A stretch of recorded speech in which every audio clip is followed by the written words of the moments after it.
بسم الله الرحمن الرحيم. عن جابر بن عبد الله الأنصاري عن فاطمة الزهراء عليها السلام بنت رسول الله صلى الله عليه وآله قال سمعت فاطمة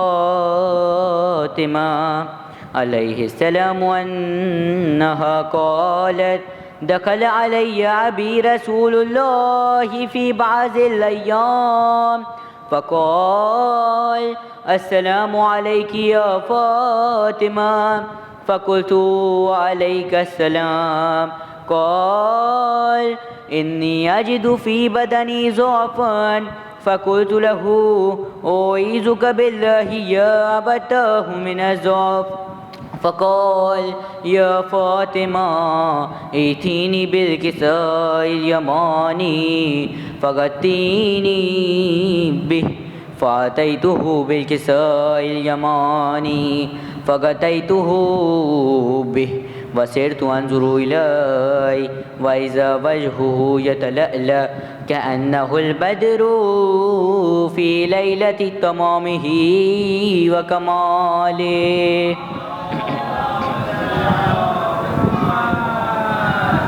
فما كانت إلا ساعة وإذا بولدي الحسن قد أقبل وقال السلام عليك يا أمه، فقلت وعليك السلام يا ولدي ويا قرة عيني وثمرة فؤادي.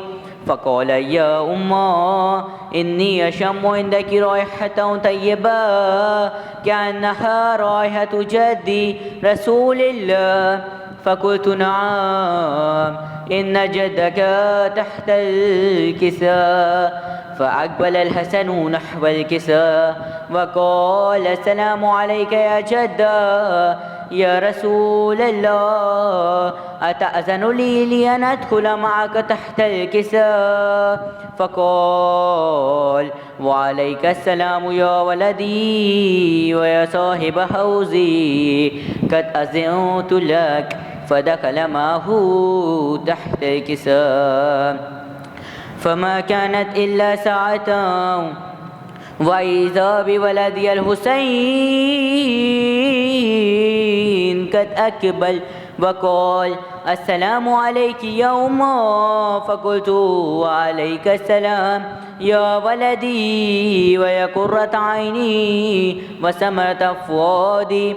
فقال لي يا أمه إني أشم عندك رائحة طيبة كأنها رائحة جدي رسول الله. فقلت نعم إن جدك وقاك تحت الكساء. فدنا الحسين نحو الكساء وقال السلام عليك يا جدة، السلام عليك يا من اختاره الله، أتأذن لي لأن أدخل معكما تحت الكساء؟ فقال وعليك السلام يا ولدي ويا شافي أمتي، قد أذنت لك. فدخل معهما تحت الكساء. فأقبل عند ذلك أبو الحسن علي بن أبي طالب وقال السلام عليك يا بنت رسول الله. فقلت وعليك السلام يا أبا الحسن ويا أمير المؤمنين. فقال يا فاطمة إني أشم عندك رائحة طيبة كأنها رائحة أخي وابن أمي رسول الله. فقلت نعم وما ولديك تحت الكساء. فأقبل علي نحو الكساء وقال السلام عليك يا رسول الله، أتأذن لي أن أكون معكم تحت الكساء؟ قال له عليك السلام يا أخي ويا وسي وخليفتي وصاحب لوائي، قد أذنت لك. فدخل علي تحت الكساء ثم أتيت نحو الكساء وقلت السلام عليك يا أبتا يا رسول الله أتأذن لي أن أكون معكم تحت الكساء؟ قال وعليك السلام يا بنتي ويا بزعتي قد أذنت لك.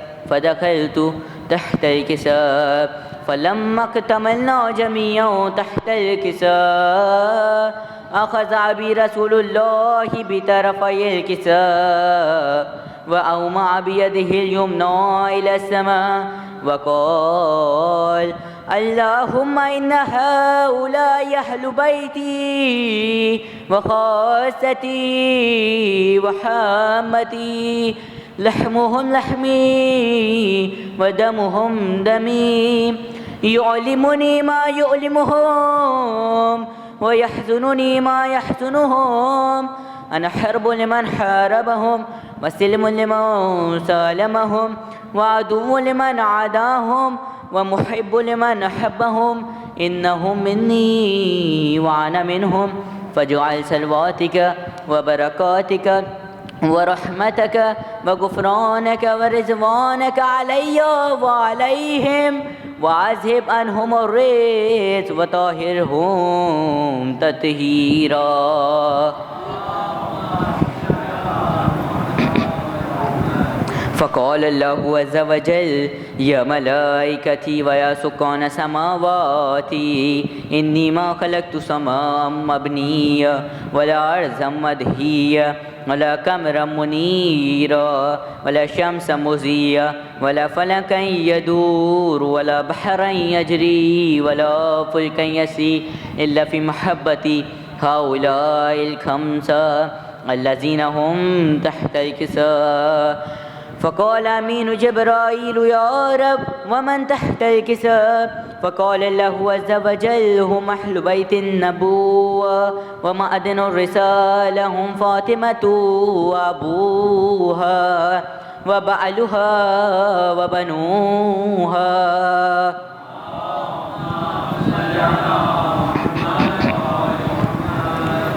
فقال جبرائيل يا رب أتأذن لي أن أحبط إلى الأرض ليكون معهم سادسا؟ فقال له نعم قد أذنت لك. فهبط الأمين جبرائيل وقال السلام عليك يا رسول الله. العلي الأعلى يقرأك السلام ويخصك بالتحية والإكرام ويقول لك وعزتي وجلالي إني ما خلقت سماء مبنية ولا أرضا مدهية ولا قمرا منيرا ولا شمسا مضيا ولا فلكا يدور ولا بحرا يجري ولا فلكا يسري إلا لأجلكم ومحبتكم وقد أذن لي أن أدخل معكم فهل تأذن لي يا رسول الله؟ فقال رسول الله وعليك السلام يا أمين وحي الله إنه نعم قد أذنت لك. فدخل جبرائيل معنا تحت الكساء فقال لأبي إن الله قد أوحى إليكم يقول إنما يريد الله ليذهب عنكم الرجس أهل البيت ويطهركم تطهيرا.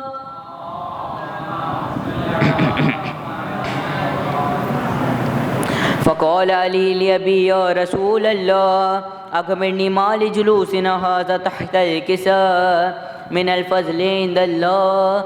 فقال النبي يا علي والذي بعثني بالحق نبيا واصطفاني بالرسالة نجيا ما ذكر خبرنا هذا في محفل من محافل أهل الأرض وفي جمع من شيعتنا ومحبينا إلا ونزلت عليهم الرحمة وهفت بهم الملائكة واستغفرت لهم من أن يتفرقوا. فقال علي زو الله فزنا وفاز شيعتنا ورب الكعبة.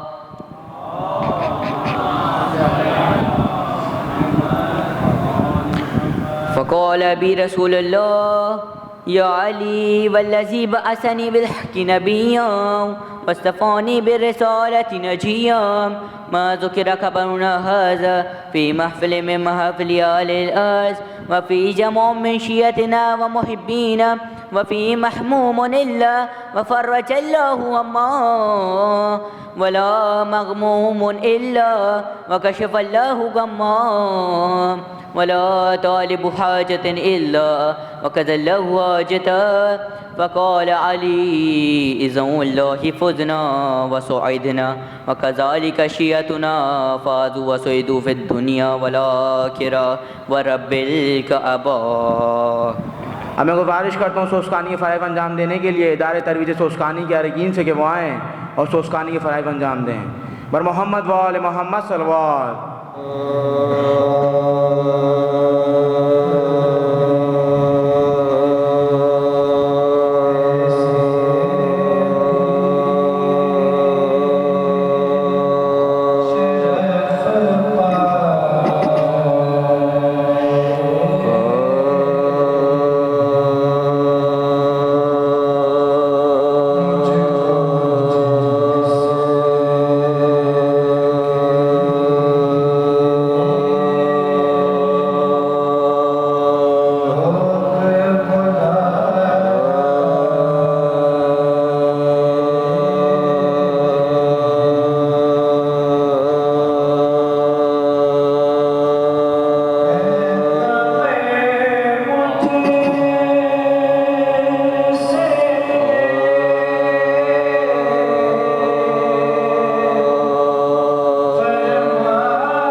ٹل جاتا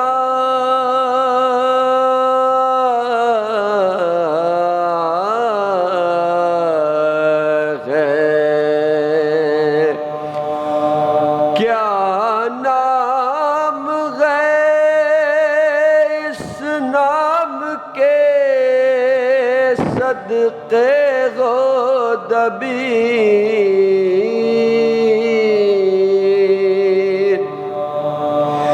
کیا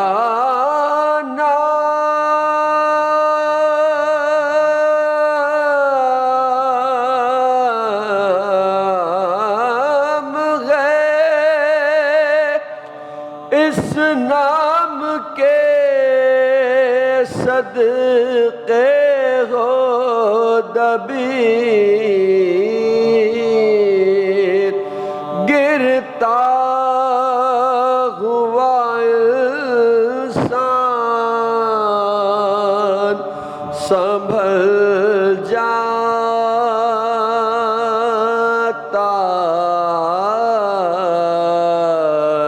ہے، کیا نام ہے اس نام کے صدقے غودبیر،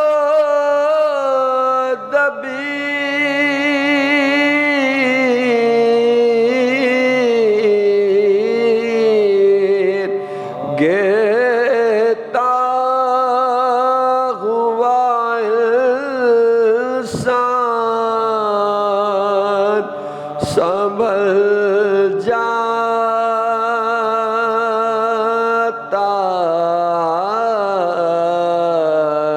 ہے، جب نام علی منہ سے درود پڑھے محمد و آل محمد۔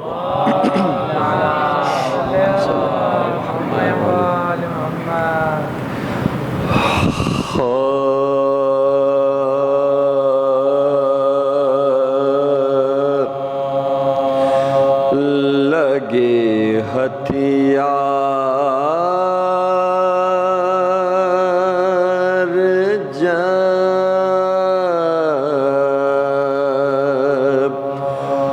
اکبر سجانے لگے،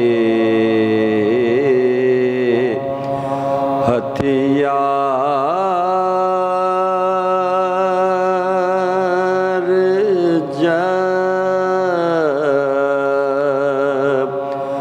اکبر سجانے لگا، ماں کا کلیجہ منہ کو آنے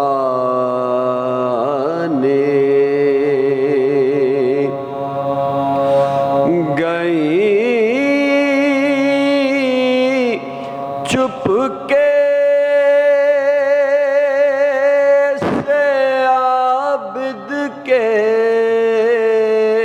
سرغانے لگی، بیمار کا شانہ ہلانے، کہا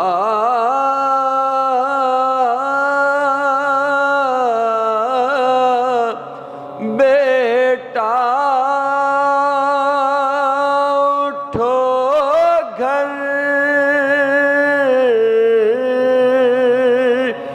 لٹ رہا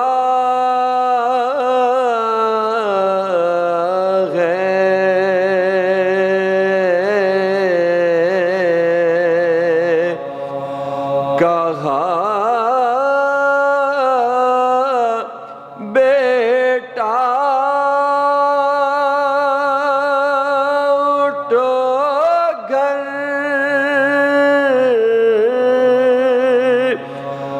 لٹ رہا ہے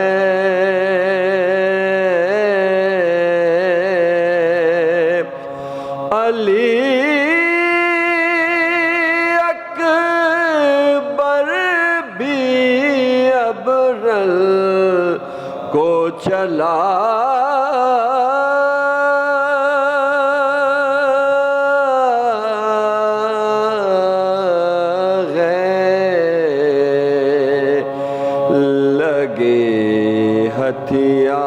ہتھیار جان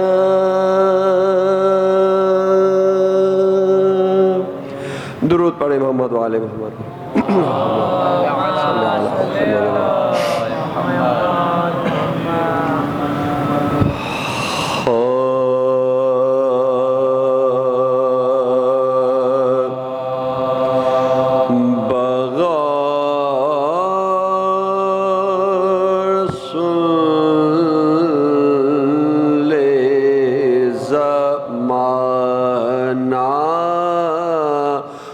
حسین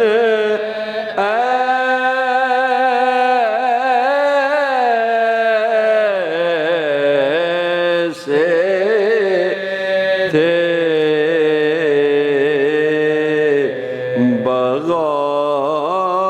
بغور سن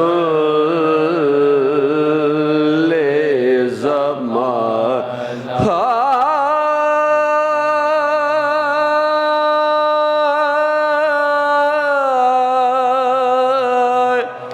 بقا فنا کو بنایا حسین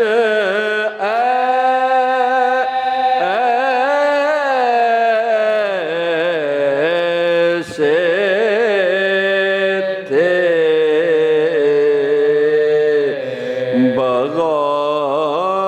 بغور سن لے زمانہ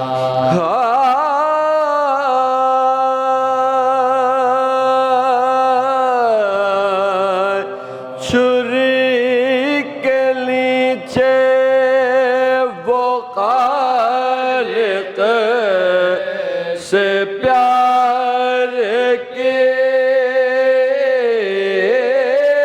باتیں چھری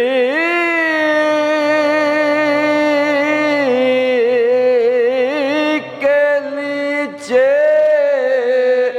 وہ خالق سے پیار کی باتیں اجل کو ہو گیا سکتا حسین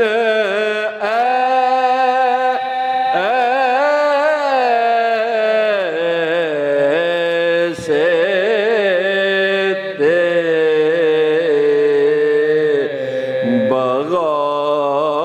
بغور سن لے زمانہ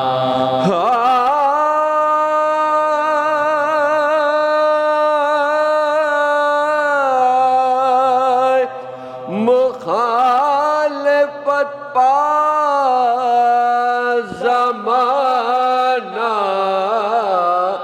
تھا اس طرف لیکن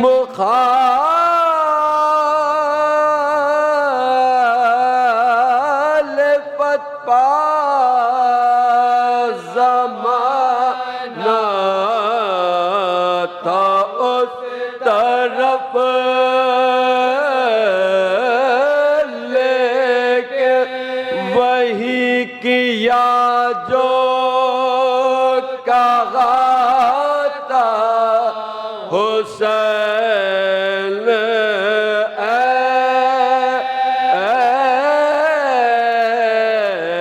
ایسے تھے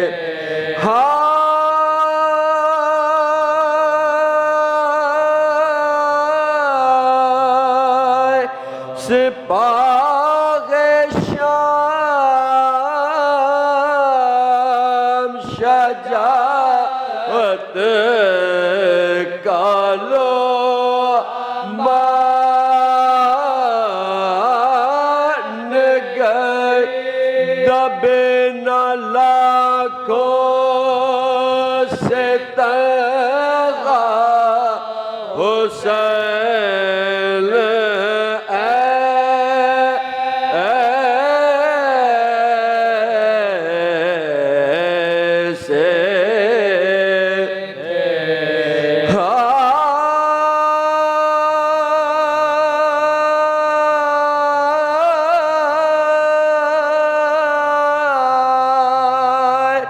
کمر کو باندھ کے پیرے میں جلتی رہتی سے اٹھایا بیٹے کا لاشا حسین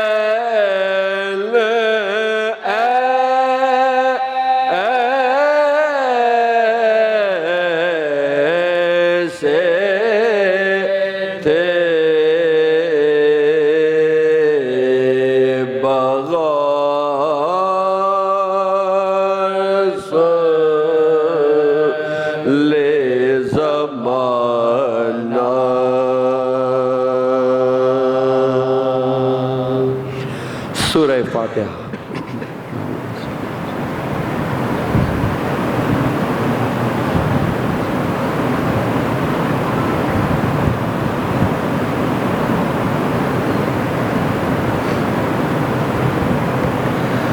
تعمیل حکم میں مرثیے کے 3 بند نظر سماعت کروں گا۔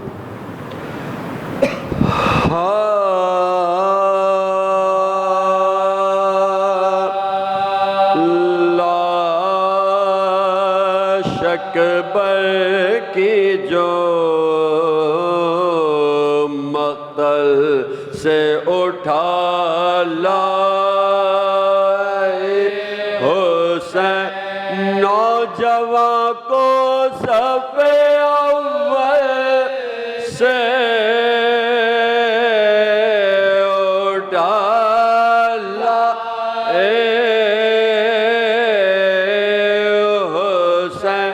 چاند کو شام کے بادل سے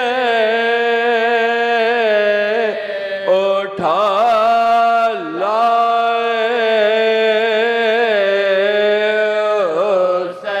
جہاں بلب شیر کو جنگل سے اٹھا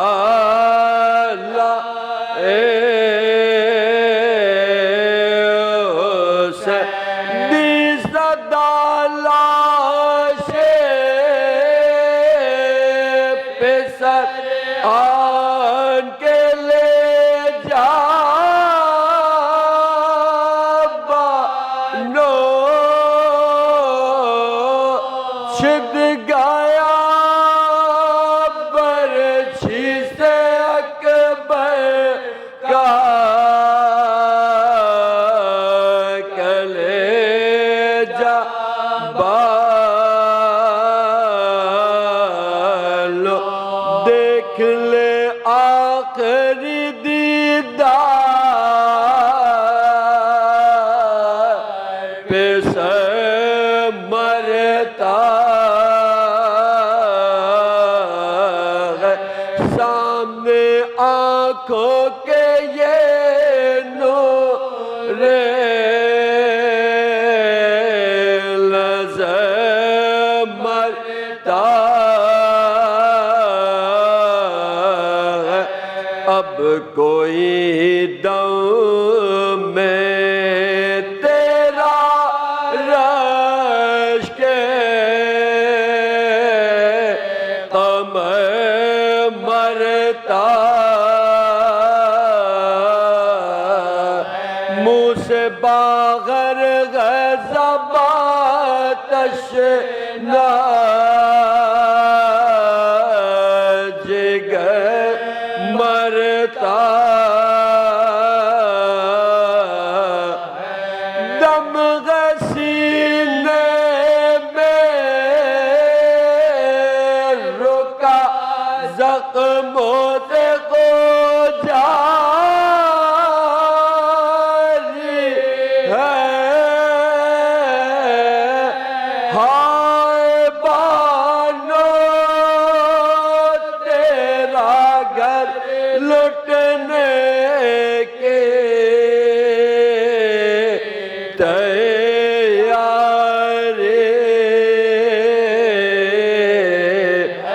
پہنچ خیمے میں جو حضرت کے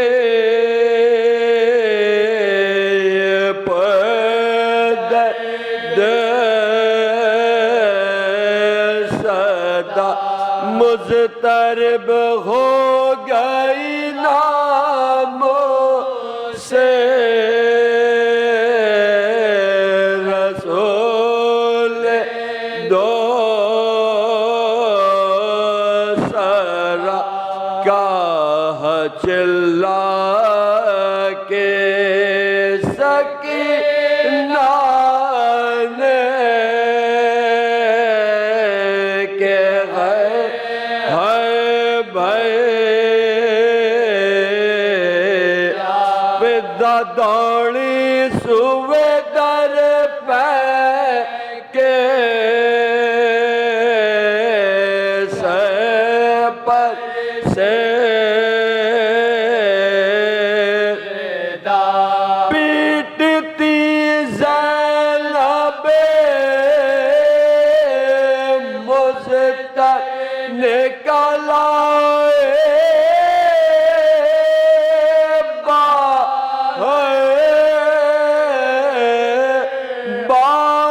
گھبرا کے کھلے سر نکلا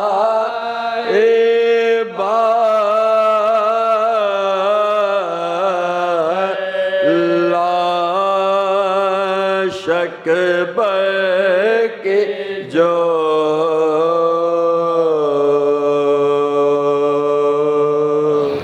اکبر جوان ابھی تیرے مرنے کے دن نہ تھے اکبر جوان ابھی تیرے مرنے کے دن نہ تھے اپنے لہو میں آپ سنورنے کے دن نہ تھے اکبر جوان ابھی تیرے مرنے کے دن نہ تھے رکتا نہیں ہے سینے سے جو خون ہے رواں اے لال یہ بتا دو کہ کس جان لگی سنا اپنی ریاضتوں کا خزینہ تو دیکھ لوں اپنی ریاضتوں کا خزینہ تو دیکھ لوں اکبر ہٹاؤ ہاتھ میں سینہ تو دیکھ لوں اپنے لہو میں آپ سنورنے کے دن نہ تھے اکبر جوان ابھی تیرے مرنے کے دن نہ تھے تم کیا گرے ہو مقتل میں اٹھ نہ سکا حسین تم کو سینہ لگی ہے اور زخمی ہوا حسین